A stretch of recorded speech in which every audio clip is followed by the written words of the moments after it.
keskele. Võõt!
Võõt! Lipud! Jalale! Võtt! Tere hommikut ja ilusat Eesti lipupäeva kõigile. Sõna saab Riigikogu esimees Jüri Ratas.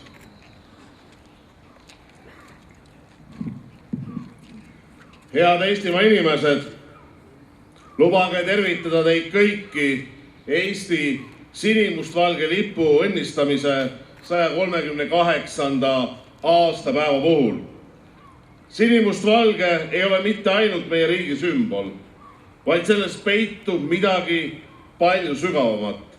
Tänasel pidupäeval heiskame üle Eestimaa uhkusega lehvima meie põhiseaduses sätestatud rahvusvärvid sinine, must ja valge. Väärtustame nendega oma kodumaa vabadust, meie sinist taevast, musta mulda ning lootust veel paremale homsele. Võime olla uhked, sest sellise vanuse ja niivõrd kauni värvikombinatsiooniga lippe on maailmas võrdlemisi vähe. Riiklike traditsioonide hoidmine on väga oluline. See näitab, et me kanname edasi teadmisi oma riigist ja see näitab pühendumust oma riigi vastu. Väärikas ja iseseisev riik hoiab oma juuri ning on ka meie ülesanne teada ja selgitada nooremale põlvkonnale Eesti lipu sünni ja saatuse lugu ning hoida ja kanda edasi temaga seotud traditsioone, nii nagu on seda ka tänane pidulik sündmus. Eesti riigilipp pühitseti esmakordselt 138 aastat tagasi.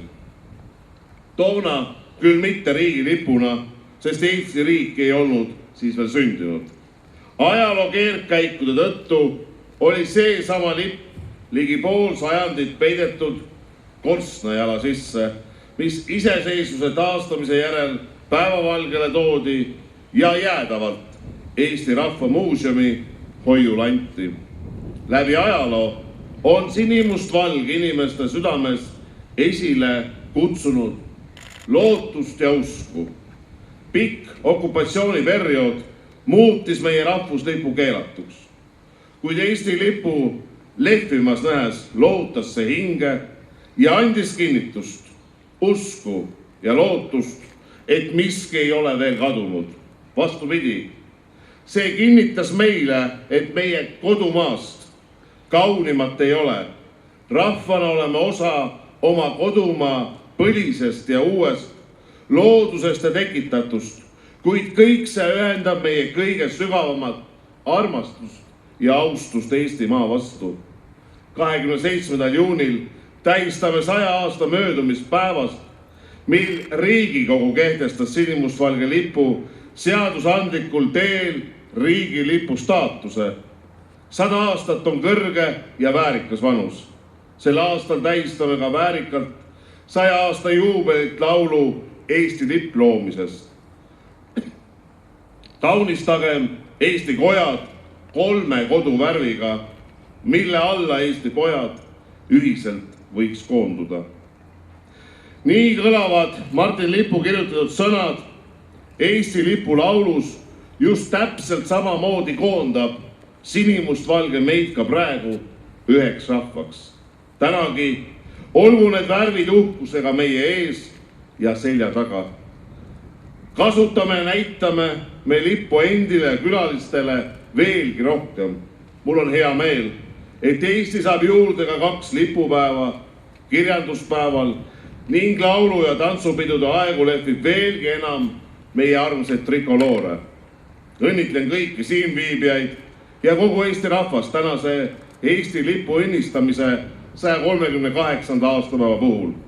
Kesku tänane meie sinimustvalge lipu austamise traditsioon üle aegade, mida jätkatakse tulevaste põlvede poolt mitte ainult siin Toompeal, vaid Eestimaa kodudes. Jõudu Eestile!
Õnnistussõnad ütleb Eesti Evangeelse Luterliku Kiriku peapiiskop Urmas Viilma.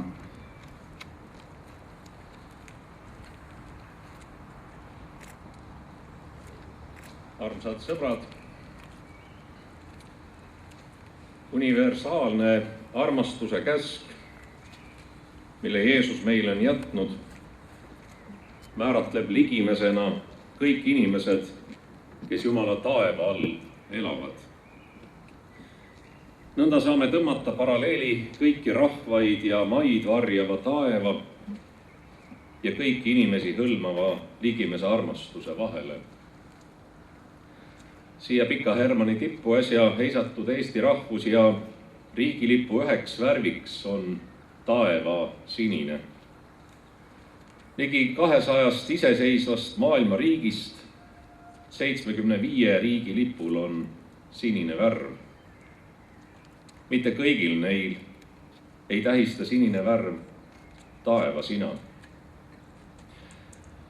Täna juba üle 100 päeva kestnud agressiivse vallutussõja taustal Ukrainas omab sümboolset tähendust teadmine, et nagu Eesti lipul tähistab ka Ukraina lipu ülemine sinine värvihorisontaal üle maa, üle küpsete vilja ja päevalille põldude laotuvat taevast.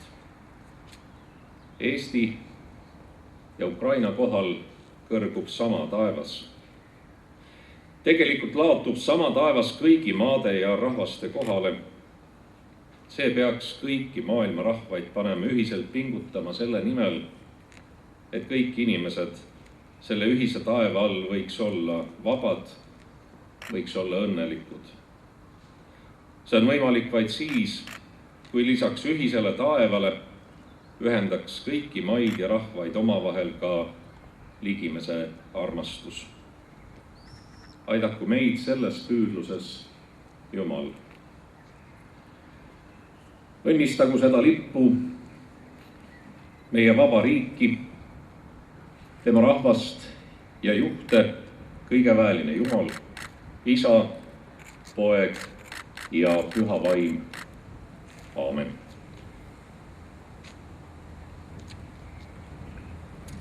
Kõneleb Eesti Lipu Seltsi esimees Jüri Trei.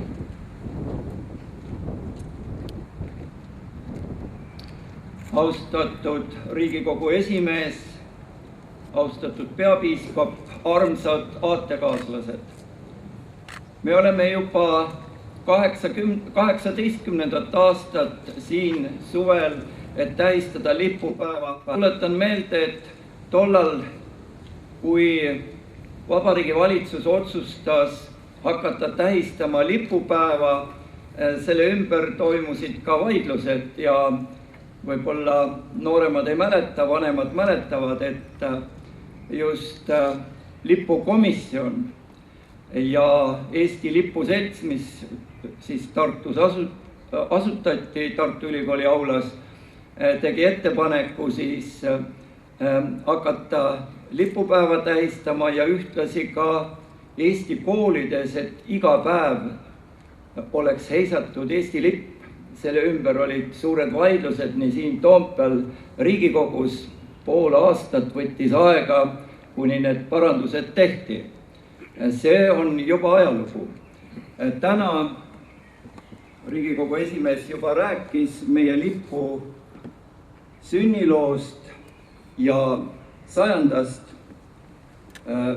tähtpäevast, kui Riigikogu võttis siis seadused vastu. Aga ma tahan teile meenutada täna, et täna on veel mitu tähtpäeva. See on võib-olla juhus, et Enn Võrk laulu Eesti lipp komponeeris just 100 aastat tagasi. Ja me oleme täna kokku leppinud, et Eesti lipu siis liikmed üle Eesti, et nad meenutavad, mäletavad seda ja meie tänagi. Me läheme täna metsakalmistule, et süüdata Enn Võrgule küünlad. Meil on kokkulepe, et sama siis teevad Võnnus Martin Lipu haual, mille me korrastasime muide ka 18 aastat tagasi, sest just tänu teie abile ja riigi abile Martin Lipu haud sai korda tehtud koos kohaliku vallavalitsuse ja kogudusega. Nii et täna üle Eesti praegu hommikust kuni õhtuni kõlavad laulud. Otepääl on rahvusmeeskoor. Sindis on terve nädal olnud lipupäeva üritused. Pärnu on, nii nagu teie täna siin, 100 lippudega väljas ja nii edasi ja nii edasi. Ja tänase päeva puhul on alati kombeks tänada ja ma tahan teile meelde tuletada, et 1989, kui 24. veebruaril siin Eesti lipp taas hakkas lehvima, et siis just Eesti koorid ja orkestrid olid need, kes tulid meile appi ja üks nendest oli kindlasti Eesti Meestelaulu Selts. 1988 otsustati Meestelaulu Selts taastada, luua ja nii me oleme koos siis neid suviseid ja talviseid lipuheiskamisi teinud. ja täna on Meestelaulu Selts koos Naislaulu Seltsiga siin, kes on meie lipuseltsi koostööpartnerid ja me sooviksimegi nüüd tänada neid, kes siis on meiega koos töötanud. Peale Meestelaulu Seltsi Aseri kool, kes täna on samuti siin ja Riigikoguga koos, kui me arutasime Riigikogu juhatusega, et need pidulikud lipud, mis on siin varasemalt antud ja siin rivis, et täna need 2 lippu siis saavad kõigepealt Eesti Meestelaulu Selts, esindajad paluks siia tulla.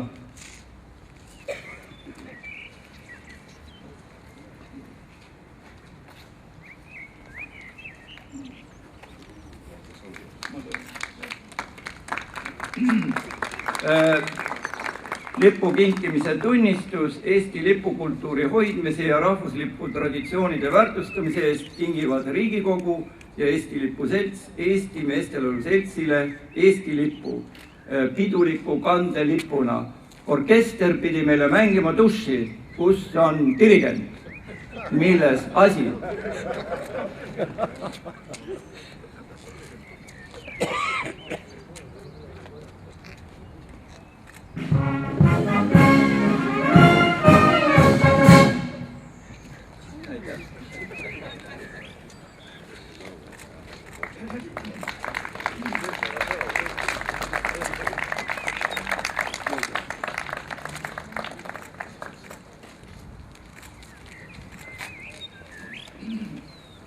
Ja samuti paluksime siia Aseri kooli. Aseri kool on selles mõttes unikaalne väike Eesti kool, väiksed koolid, see on meie maasool. Mina ise olen õppinud väikses koolis Noarootsis ja kui me siin lipuloenguid, seda mida me koolides teeme, see muuseum, mis seal on, hoiavad kooli ajalugu ja selles väikses koolis õpib ka, kui ma ei eksi, 29 Ukraina last. Ma loen ette ka lipu kinkimise tunnistus Eesti lipukultuuri hoidmise ja rahvuslipu traditsioonide väärtustamise eest kingivad Riigikogu ja Eesti Lipu Selts Aseri koolile Eesti lipu piduliku kandelipuna. Alla on kirjutanud siis Jüri Ratas ja Jüri Trei, 2 Jüri.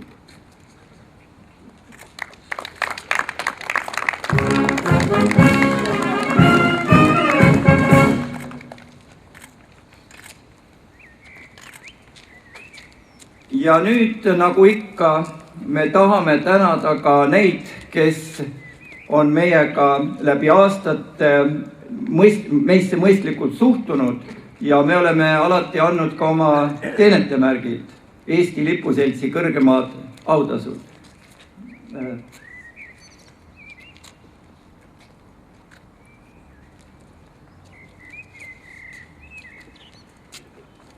Esimesena siis Jüri Ratas, Riigikogu esimees ja Jüri puhul, kui ma nii võin öelda, et teie, kes te noored siin olete, jätke meelde, kui te Kadriorus jalutate, ma olen tihti seda rääkinud, et Koska maja oli räämas ja tegi, nagu ma mainisin, siis tegi häbi nii Tallinna linnale kui Eesti riigile.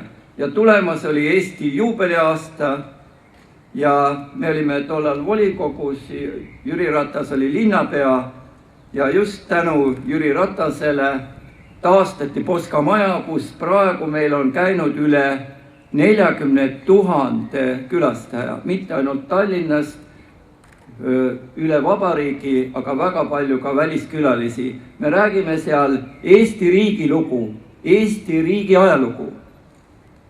Nii et suur tänu selle mõistva suhtumise koostöö eest ja jõudu ja jätku.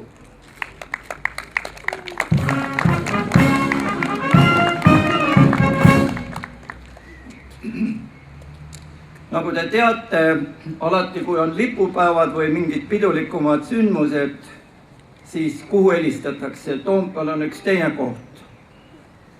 Eesti evangeelne luterlik kirik ja tavaliselt siis piiskopid, peapiiskopid on need, kes siis omakorda ütlevad helistada kellasi. Meil on pidupäev. Ja me oleme rääkinud seda, et Eesti lipp on nii pidupäevadel kui ka kurbadel päevadel on alati see, mis hoiab meid ja mitte ainult siin Eestimaal, vaid üle maailma. Täna ma tahangi meenutada seda, et täna on meil meiega ühendust võtnud ja lipud on mastis mitte ainult siin Narvas, Pärnus, Hiiumaal, vaid ka Kanadas, Rootsis, Saksamaal, Itaalias. Nüüd äsja just suured lipud võeti kaasa. Nii et meie see globaalne eestlus, nad tegutsevad ja meie lipud lehvivad ka seal. Ja Urmas Viilma on kahtlemata olnud mees nagu orkester, kes on aidanud meid selles töös. Aitäh!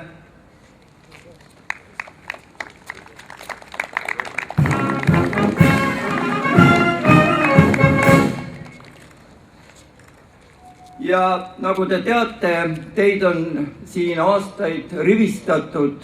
Esimesed 10 aastat oli minul see au ja nüüd on tihti seda teinud Tarmo Kruusimäe, kes on ka meie Eesti Lipuseltsi siis liige ja ma vaatan, kas Tarmo on siin. Jah, Tarmo, tule palun siia. Aitäh!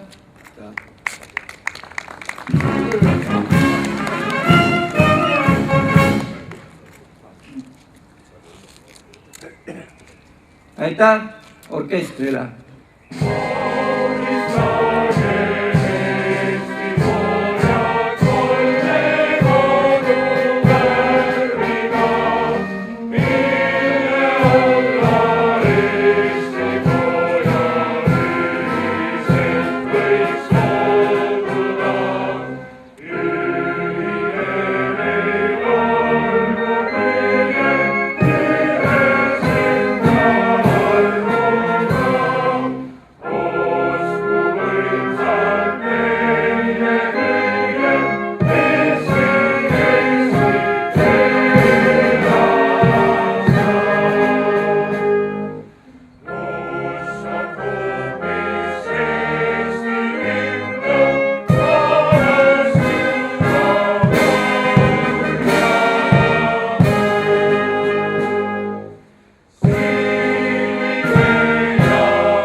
Aitäh koorile, aitäh orkestrile, aitäh Vahipataloni kaitseväelastele, aitäh Kaitseliidu, Naiskodukaitse, isamaaliste noorteorganisatsioonide ja ühenduste ning koolide liputoimkondadele. Ilusat lipupäeva jätkub!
Räägi, Jüri, mis sa veel tegema peame? Vaata, kas kõik on hästi. Vaata, et põlvedest oleks ka ilusti.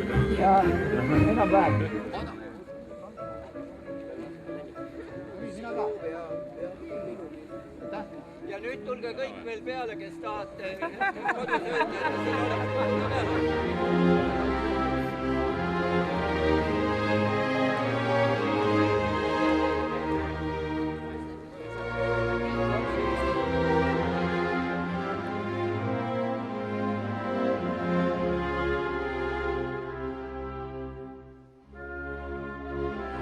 me peame vaatama, kus ta seal on. Valgre on.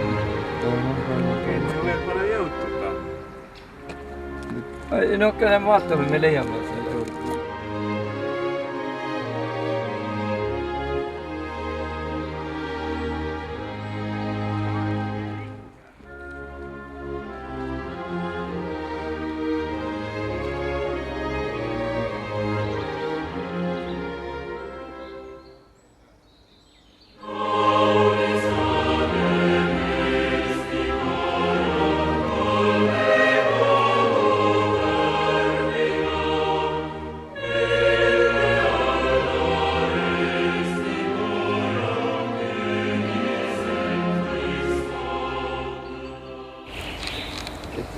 Paneme siis niipidi praegu sätime